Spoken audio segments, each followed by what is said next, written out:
नमस्कार, मैं हूं आपके साथ अंकिता पाल। बुलेटिन की शुरुआत करते हैं। बिहार में मुख्यमंत्री नीतीश कुमार के शपथ ग्रहण समारोह का आयोजन किया गया, जिसमें हरियाणा के मुख्यमंत्री नायब सिंह सैनी ने समारोह में शिरकत की। जहां इस दौरान सीएम सैनी ने बिहार के मुख्यमंत्री नीतीश कुमार को बधाई दी और कहा कि प्रधानमंत्री नरेंद्र मोदी और नीतीश कुमार के नेतृत्व में बिहार फिर से नॉन स्टॉप सरकार बनी है। साथ ही इस दौरान सीएम सैनी ने जनता का प्रचंड बहुमत देने के लिए आभार जताया। आदरणीय नरेंद्र मोदी जी और हमारे बिहार के लोकप्रिय मुख्यमंत्री नीतीश कुमार जी और बिहार की हमारी जनता, बिहार की मातृशक्ति, बिहार के सभी बुजुर्ग, सभी युवा साथी, मैं बिहार के जन जन को दिल से आभार प्रकट करना चाहूंगा, क्योंकि उन्होंने नॉन स्टॉप आदरणीय मोदी जी और नीतीश कुमार जी के नेतृत्व में प्रचंड बहुमत के साथ सरकार बनाई है। मैं सभी को बहुत बहुत बधाई और शुभकामनाएं। आदरणीय नरेंद्र मोदी जी और हमारे बिहार के लोकप्रिय मुख्यमंत्री नीतीश कुमार जी और बिहार की हमारी जनता, बिहार की मातृशक्ति, बिहार के सभी बुजुर्ग, सभी युवा साथी, मैं बिहार के जन जन को दिल से आभार प्रकट करना चाहूंगा, क्योंकि उन्होंने नॉन स्टॉप आदरणीय मोदी जी और नीतीश कुमार जी के नेतृत्व में प्रचंड बहुमत के साथ सरकार बनाई है। मैं सभी को बहुत बहुत बधाई और शुभकामनाएं। फरीदाबाद में स्वास्थ्य मंत्री और para sports association of Haryana के अध्यक्ष आरती राव ने पैरा ओलंपिक भवन का उद्घाटन किया। इस मौके पर पैरा ओलंपिक खिलाड़ी और एसोसिएशन के पदाधिकारी मौके पर उपस्थित रहे। उद्घाटन के बाद पत्रकारों से बातचीत में आरती राव ने कहा कि लंबे समय से इसकी मांग की जा रही थी, जो अब पूरी हो गई है। ये खिलाड़ियों के लिए अत्यंत लाभकारी साबित होगा। उन्होंने हरियाणा के सरकारी अस्पतालों में स्वास्थ्य सेवाओं को सुधारने, मरीजों को रेफर मुफ्त सुविधा देने और पिछले 1 साल में 1100 से अधिक डॉक्टरों की भर्ती करने की भी जानकारी दी है।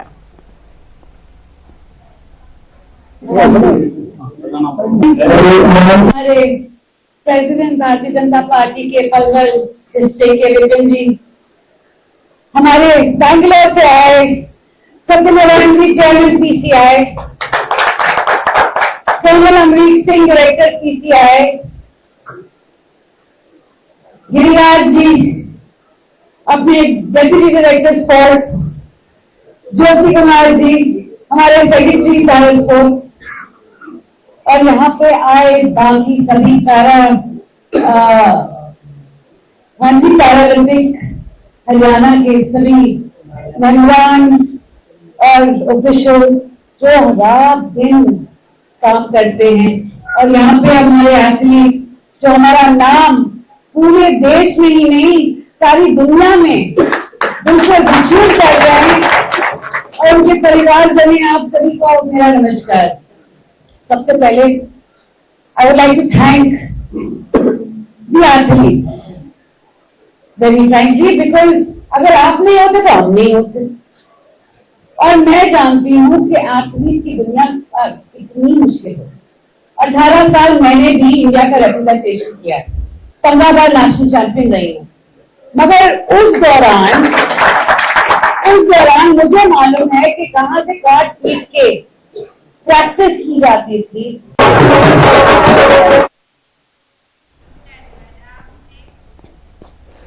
पलवल का मेडिकल कॉलेज लंबे समय से जनता की उम्मीदों का विषय बना हुआ है, लेकिन अब तक इसके निर्माण का कोई भी ठोस कदम दिखाई नहीं दे रहा। मौके पर स्वास्थ्य मंत्री आरती राव पलवल पहुंची, जहां पत्रकारों ने उनसे मेडिकल कॉलेज की स्थिति के बारे में सवाल किया है और मंत्री ने हंसते हुए कहा कि अभी शिलान्यास का पत्थर ही लगेगा, तभी आगे की बातें की जा सकेंगी। स्वास्थ्य मंत्री ने यह भी कहा कि जिला स्वास्थ्य अधिकारी ने कार्यभार संभाल लिया है और उम्मीद ये भी है कि अब धीरे धीरे कमियां दूर होंगी। और इसी दौरान उन्होंने कांग्रेस पर भी तंज किया है और कहा कि शोर मचाने से झूठ सच नहीं होता और हार स्वीकार करना जरूरी है। मंत्री ने अल फलाह यूनिवर्सिटी के डॉक्टरों के आतंकी गतिविधियों में शामिल पाए जाने पर भी चिंता व्यक्त की है और कहा कि आने वाले समय में ऐसे किसी भी कॉलेज या फिर यूनिवर्सिटी में आतंक को बढ़ावा नहीं दिया जाएगा, जिसे जड़ से खत्म किया जाएगा।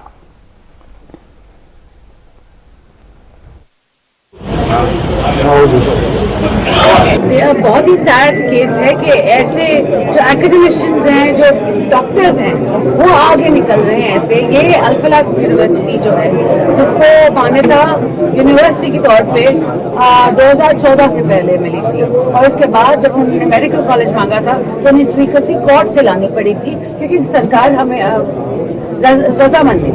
तो आज के दिन जब वो आए हैं यहाँ पे कोर्ट की स्वीकृति लेकर मेडिकल कॉलेज बना के और फिर ये ऐसा काम करें, ये बहुत ही दुखदायक काम है।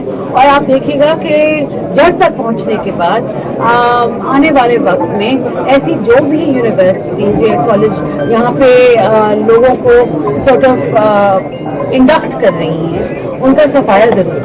मुद्दा जो है आतंकवाद का, वो बेसिक है।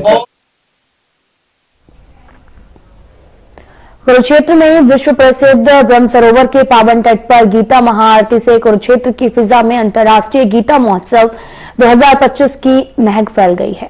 तो वहीं इस महाआरती से अंतर्राष्ट्रीय गीता महोत्सव के छठे दिन की संध्याकालीन गीता आरती का आगाज हुआ और इस मौके पर ब्रह्म सरोवर की फिजा को शंखों और वाद्य यंत्रों से निकली धुनों ने जहां भक्ति रस से भर दिया, तो वहीं दूसरी ओर रंग बिरंगी रोशनियों ने पूरे ब्रह्म सरोवर दुधिया रोशनी में नहलाने का काम किया। तो वहीं इस अवसर पर बीजेपी प्रदेश प्रभारी सतीश पूनिया और बीजेपी के प्रदेशाध्यक्ष मोहनलाल बल्ली ने वीरवार को देर शाम ब्रह्म सरोवर पुरुषोत्तमपुरा बाग में महोत्सव के 5वें दिन की गीता महाआरती का कार्यक्रम का शुभारंभ किया है।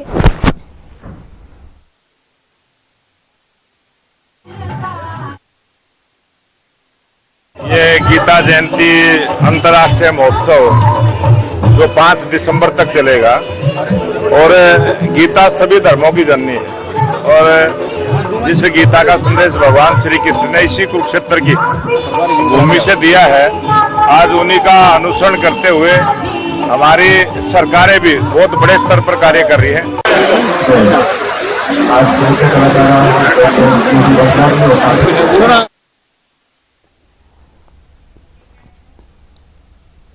अंतर्राष्ट्रीय फिल्म महोत्सव गोवा IFFI 2025 के उद्घाटन परेड में हरियाणा ने पहली राज्य झांकी प्रस्तुत कर एक नया इतिहास रचा है। तो वहीं इस साल IFFI ने पारंपरिक उद्घाटन समारोह की बजाय एक भव्य और आकर्षक ओपनिंग परेड का आयोजन किया, जिसमें हरियाणा की झांकी ने काफी ज्यादा आकर्षण बटोरा। राज्य की समृद्ध संस्कृति, विरासत, प्रमुख फिल्म लोकेशंस, हरियाणा के कलाकारों एवं फिल्म निर्माताओं को झांकी में प्रदर्शित किया गया, जिसने देश विदेश से आए हुए प्रतिनिधियों और दर्शकों का ध्यान अपनी ओर खींचा है।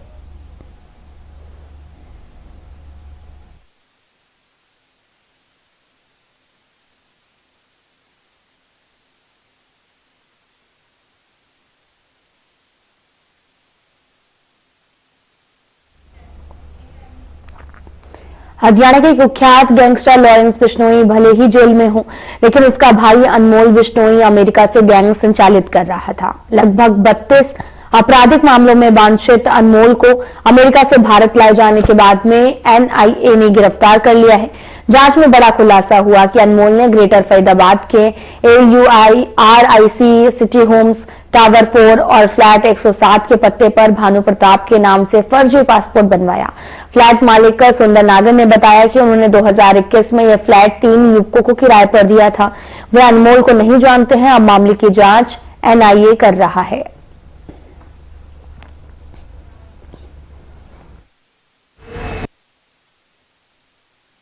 सर, ये 2021 में मैंने साहिल और आयुष और एक लड़का है आसिफ, मैंने इन 3 बंदों को दिया था। भानु प्रताप नाम के शख्स को जानते हैं आप? नहीं जी, मैं नहीं जानता। तो आपको बता दें कि भानु प्रताप के नाम से कुलदीप जो लॉरेंस बिश्नोई है, उसका भाई अनमोल बिश्नोई, उसका जो पासपोर्ट पुलिस के हाथ में लगा है, वो आपके जो फ्लैट का एड्रेस है उस पर दिया गया है। इसके बारे में क्या कहेंगे आप? सर, मैं ना तो जानता हूँ, मेरे ये बंदे रहे हैं जिसका मैंने एग्रीमेंट वेरिफिकेशन सारी चीज कराई थी। कहीं बीच में भी कई बार पुलिस वालों के द्वारा मुझे बुलाया गया है, तो मैं कई जब भी बुलाया उन्होंने मैं तभी गया हूँ और वो सारे डॉक्यूमेंट्स भी मैं उनको दे चुका हूँ। ठीक है जी। और मैं ऐसे किसी बंदे को नहीं जानता, ना कभी रहा मेरे फ्लैट में। तो क्या माने कि जो ये पता जो दिखाया गया है भानु प्रताप के नाम से, कुलदीप बिश्नोई, लॉरेंस बिश्नोई के भाई का, जो अनमोल बिश्नोई का उसका फोटो लगा हुआ, पूरी तरीके से नकली माना जाए, फर्जी? जी जी, बिल्कुल पूरा फर्जी हो रहा है। किस तरीके से आप कहना चाहेंगे कि पुलिस को क्या करना चाहिए? देखो, आपके द्वारा मुझे पता लगा है कि उसको लेके आए, पकड़ के कहां से लेके आए, है ना। तो इसके बारे में तो मुझसे बेहतर क्या सबसे वही बता सकता है, उसने कैसे बनवाया मेरे एड्रेस पे, या किसने बनवाया, कौन इसमें मिला हुआ है। जी, उसी से पता किया जाए। मेरे कोऑपरेट की जहां जरूरत पड़ेगी पुलिस प्रशासन को या पत्रकार महोदय को, किसी को भी, तो मैं पूरा सहयोग करूंगा।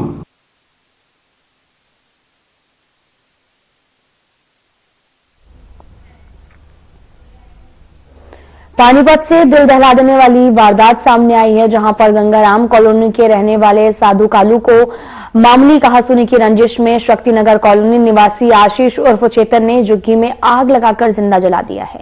गंभीर रूप से झुलसे साधु की दिल्ली के सफदरजंग अस्पताल में भर्ती कराया गया, जहां 4 दिन के बाद में उपचार के दौरान साधु की मौत हो गई है। मरने से पहले साधु ने पुलिस को 2 आरोपियों के नाम बताए थे। पुलिस ने जांच के बाद में मुख्य आरोपी आशीष उर्फ चेतन को गिरफ्तार कर लिया है, जबकि दूसरे आरोपी की भूमिका भी सामने आई है। आरोपी को अदालत में पेश कर जेल भेजा गया है।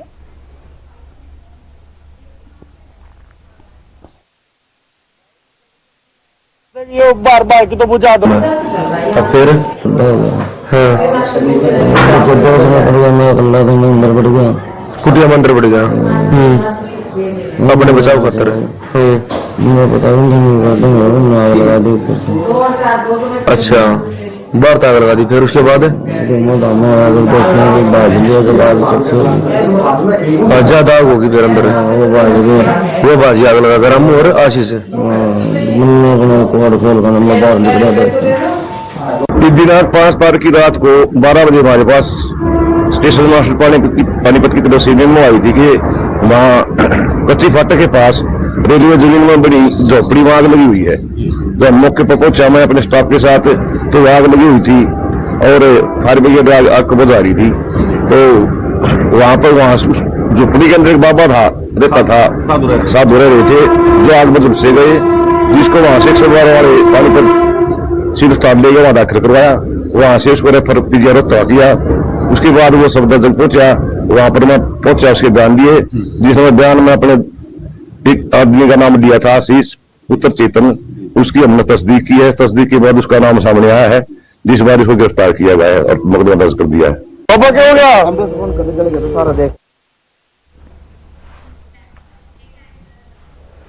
फरीदाबाद के फतेहपुर तगा गांव में आपको बताते चले कि 2550 किलोग्राम अमोनिया नाइट्रेट बरामद किया गया, जिसका वीडियो सामने आया। इस खतरनाक सामग्री को 50 कट्टों में कमरे के अंदर छिपाकर रखा गया था। जांच में यह भी सामने आया कि आतंकवादी इस अमोनिया नाइट्रेट का इस्तेमाल देश के कई हिस्सों में हमले करने के लिए करना चाहता था।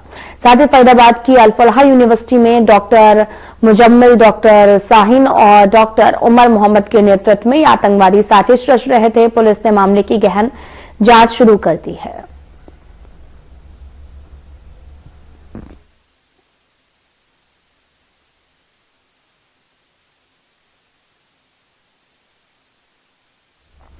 आपको बताते चलें कि पुलिस पूरे मामले की जांच पड़ताल कर रही है। आतंकवादी साजिश का खुलासा हुआ है। पूरा मामला फरीदाबाद से सामने आया, जहां पर मामले की जांच लगातार जारी है।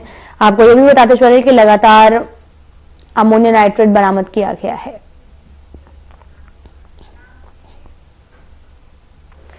फरीदाबाद पुलिस की एंटी व्हीकल थेफ्ट शाखा ने बड़ी कार्रवाई करते हुए वाहन चोरी की वारदातों में शामिल 3 मोस्ट वांटेड बदमाशों को गिरफ्तार किया है, जो लंबे समय से फरीदाबाद और आसपास के क्षेत्रों में चोरी को अंजाम दे रहे थे।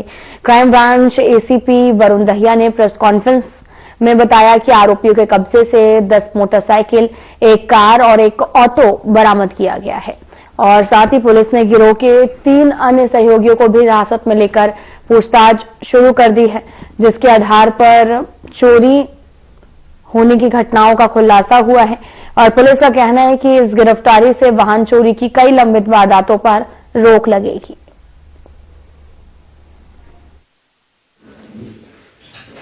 तो अभी तक 20 केस रजिस्टर्ड हैं फरहान के ऊपर, जो मुकदमा अभी सामने आए हैं। जो 10 तो व्हीकल हमारे सामने अभी बरामद हुए हैं, 2 कार बरामद हुई, 1 सीएनजी ऑटो और 10 मोटरसाइकिल बरामद हुई हैं। तो मुकदमा तौर पर अभी जो प्रारंभिक चीजें सामने आई हैं वो लगभग 20 ऐसे केसेस हैं जो उनके ऊपर रजिस्टर्ड हैं, जिसमें ये वांछित है और इनके ऊपर जो कानूनी कार्रवाई अमल में लाई जा रही है। सर, फरहान के साथ और कोई भी था उसके साथ में? फरहान के साथ जो इससे रिलेटेड इसके गैंग के मेंबर्स से उनको करा है, जो बाइक के रिसीवर्स थे, जो 2 व्हीलर्स बाइक्स को रिसीव करते थे, उनको पकड़ा है। फरहान मुख्य तौर पर पचगांव ताजू का रहने वाला है। उसी के तौर पर जो उसकी बाइक को रिसीव कर रहा था वो फारूक था, फारूक और कारा, ये मलाइका गांव का है, ताजू का रहने वाला है। इसको भी हमने चोरी की बाइकों के साथ अरेस्ट करा है और अन्यथा इसका जो जीजा है जावेद, उसके ऊपर भी कार्रवाई अमल में लाई गई है। अन्यथा इसके ऊपर साथ में एक अरबाज इसका साथी है जो किसी के साथ मिलकर अन्यथा ऐसी अलग अलग जगहों पर बाइक चोरी की और वारदातों को अंजाम दे रहे थे।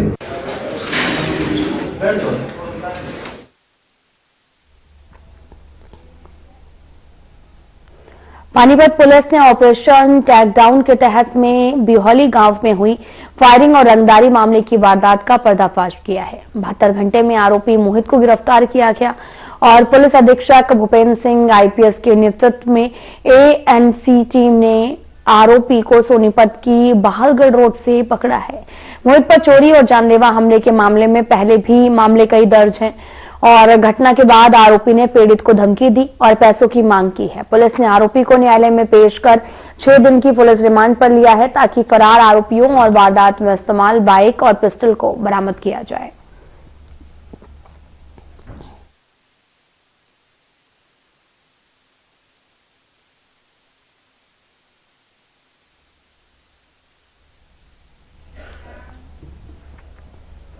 बीती रात भालसी गांव के पास में आसंद रोड पर 2 गाड़ियां तेज रफ्तार से एक दूसरे को ओवरटेक करने के चक्कर में अनियंत्रित हो गई। सड़क से कूदकर पेड़ से टकरा गई। हादसे में दोनों गाड़ियों के परखच्चे तक उड़ गए हैं। एयर बैग जो है वो भी फट गए हैं। गनीमत रही कि गाड़ियों में बैठे दोनों चालकों को कोई भी चोट नहीं आई। पानीपत मॉडल टाउन निवासी वैगनार चालक रितेश के मुताबिक वे सफीदों से अपनी ड्यूटी से लौट रहे थे। तभी एक तेज रफ्तार ऑल्टो ने ओवरटेक करते समय उनकी गाड़ी में टक्कर मारी है, जिससे दोनों गाड़ियां सड़क से उतरकर पेड़ से टकरा गई। घटना को देखकर मौके पर मौजूद लोग इसे चमत्कार मान रहे थे। पुलिस ने मामले की जांच शुरू कर दी है।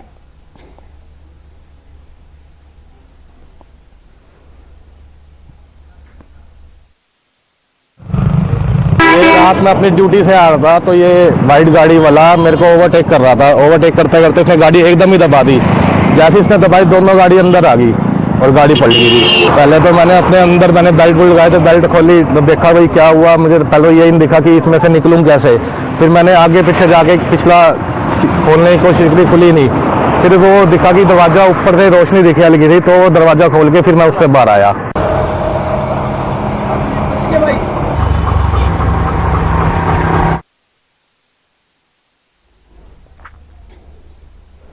खबर गुरुग्राम से है, जहां फिल्म 120 बहादुर का मुद्दा अब हाईकोर्ट तक पहुंच चुका है। पंजाब एंड हरियाणा हाईकोर्ट ने अहिर समाज को राहत दी है। आखिरकार बॉलीवुड अभिनेता और प्रोड्यूसर को झुकना पड़ा।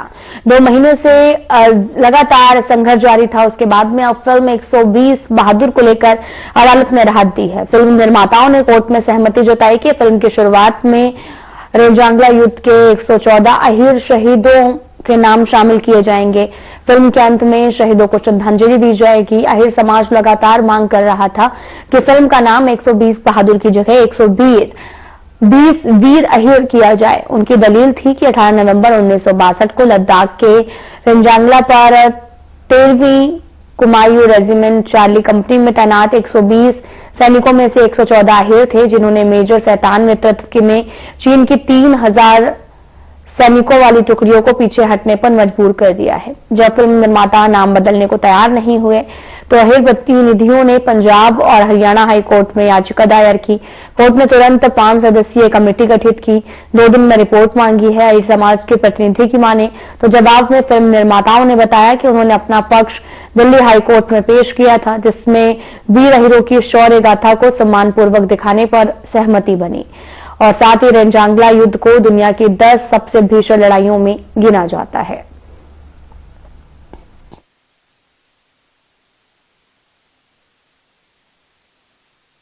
देखिए PIL हमने पहले दायर कर रखी 17 तारीख को उसकी सुनवाई थी। हमने 5-6 दिन पहले PIL जारी करी थी और 17 तारीख को उसकी सुनवाई थी चंडीगढ़ हाई कोर्ट में, पंजाब चंडीगढ़ हाई कोर्ट में, कि उसमें मजिस्ट्रेट साहब ने पूरा प्रॉपर तरीके से हमारा पक्ष सुनकर जो हमने उसमें तथ्य रखे गए थे, अकबर जो ये कह रहा है कि सच्ची घटना पर आधारित है और इस फिल्म का नाम चेंज होना चाहिए, उसको सुनवाई करके उन्होंने एक कमेटी बना दी थी ब्रिगेडियर फटिन कमाऊ के नेतृत्व में कि भाई 2 दिन के अंदर इसकी रिपोर्ट आनी चाहिए।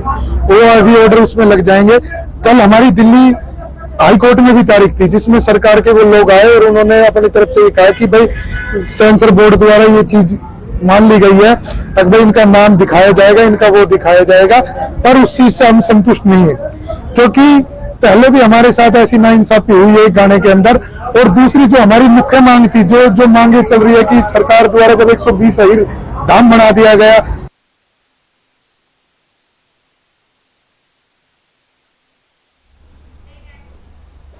महनगढ़ के गांव झगडोली में एक तेज रफ्तार ऑटो अनियंत्रित होकर पलट गया।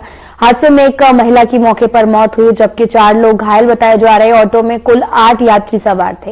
हादसे के बाद ऑटो चालक फरार हो गया। साथ ही मृतका महनगढ़ में प्रतियोगी परीक्षाओं की तैयारी कर रही थी। हादसे के बाद लोगों ने पुलिस को मामले की सूचना भी दी है। साथ ही घायलों को इलाज के लिए नागरिक अस्पताल पहुंचाया गया।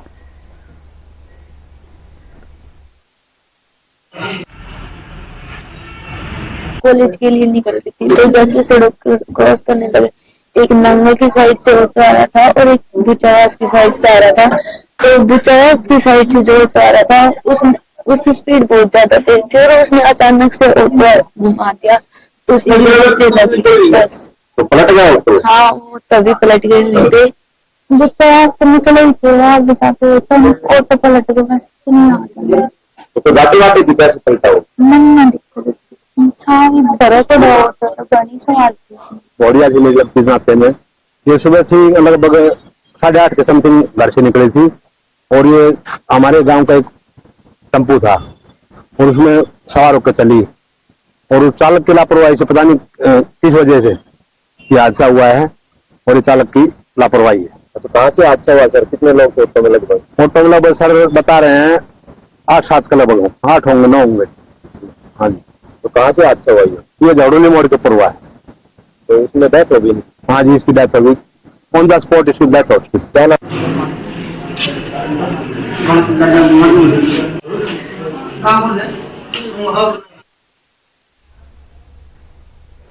फिलहाल बुलेटिन में इतना ही। नमस्कार।